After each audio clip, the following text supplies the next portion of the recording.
got an incredible cross-section of attendees today at this webinar. Let's get started. The agenda for today have the word sales in their job title. Some of you may have the word marketing, and some of you may have both. I know there's a lot of marketing communications type people, maybe even to cross-sell some products, because it gives you an opportunity to display all of your products here today.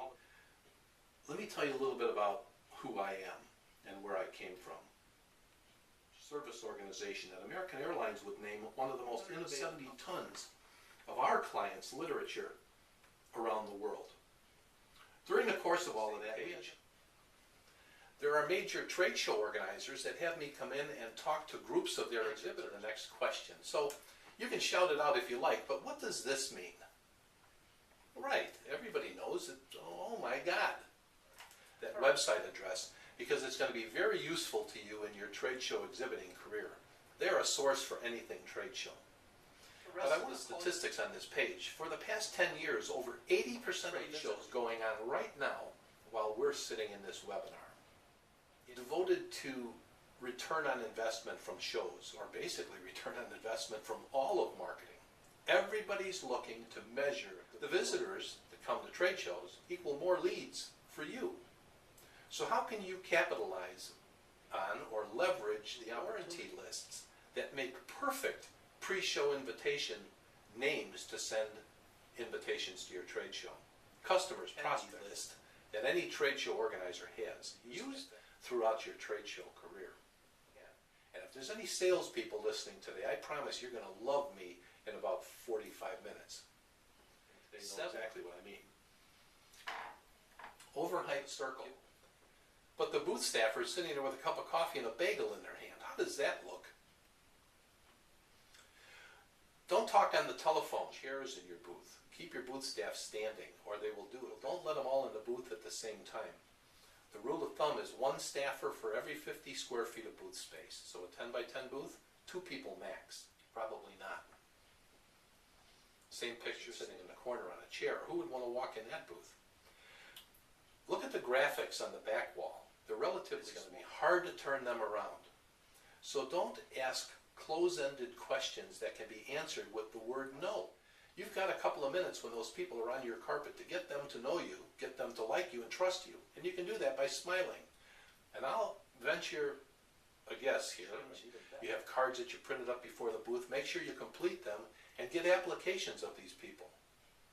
Get them to tell you about their needs, dates for your sales presentation or meeting. And once they do, that's the best form of lead qualification. Salespeople are around what I'm going to show you how to do with regards to sales lead response and lead follow-up. And Clara, even if you're part of the problem, write down that formula for improving lead follow-up and generating a measurable ROI. Here's the formula. First, though, again, according to Sear, in the 80s, I used to think I was the only one with the problem, but I'm telling you what, everybody listening today, everybody that can hear me, and I'll leave that slide up there for a minute while you write down those 3 words, because I know you're going to steal them and use them in your next sales meeting. Leads are typically absorbed by possible for you to follow up on all the sales leads. It's physically impossible. There's a lot of reasons people go to about the cost of sales calls. You might want to write some of this down. The cost of sales calls by industry. Now, there's a lot of different industries listening today, and maybe you can find sellers seen by buyers in a week. That's the reason for poor lead follow-up. In fact, if you go to your next show and generate 100 sales leads, you're going to have to spend a different frame. Everybody knows what a sales funnel is. Got into the sales force faster, where they do nothing with them sooner. Less than 20% of the leads ever get followed up. So I'm asking everybody listening today, everybody looking to contact them. Worse, they got to contact people who don't know them. Even worse, how are they going to contact them? Now everybody thinks they're going to make a phone call. It takes 7.6 telephone dialing attempts to reach and identify. But do you pursue it? No. Can you? Absolutely. But you can't fax anything to anybody. If there's any associated email blasts after the show, if you generate 300 leads, don't just send 300 emails out to these people. It's going to get deleted. One's first. Now, I'm not saying that the other 90% aren't worth doing anything with. I'm just saying that there are only about 10% that are golden and hot. Management is saying that the marketing department has to help the sales force with this problem of lead follow-up, and I agree. And it's a simple fix. Okay, you can't call them by phone, you can't fax them? How about email? Huh. We talked about email. Delete, delete, delete. There's a big difference. So the objective is to get your direct mail opened. Now, how do you do that?